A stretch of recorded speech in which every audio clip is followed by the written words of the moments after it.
उन्हाळा आहे तर त्याच्यासाठी आपण मस्त कैरीचं वरण करूया। त्यासाठी इथे मी ताजा कढीपत्ता तोडून आणलेला आहे।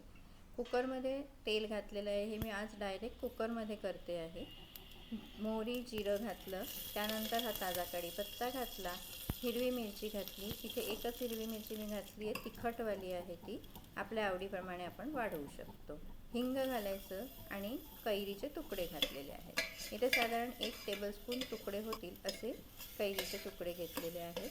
कैरी थोडीशी परतवून घ्यायची, थोडीशी मऊ होऊ द्यायची। त्यानंतर आपण त्यात हळद घालूया, थोडंसं पाव चमचाभर तिखट घालूया आणि इथे मी पाव वाटी डाळ घेतली होती, मसुराची डाळ घेतलेली आहे मी, ती धुवून घेतली होती। जेवढी आपण कैरी घेतली त्याच्या डबल आपण गूळ घालायचा।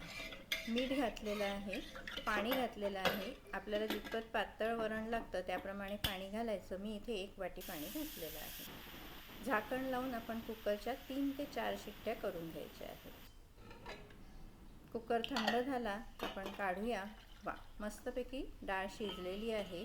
आपण त्याच्यात रवी फिरवून घेऊ म्हणजे ती एकजीव होईल आणि आपल्याला ह्या वरणाला एक उकळ आणून घ्यायची आहे। कोथिंबीर घालूया,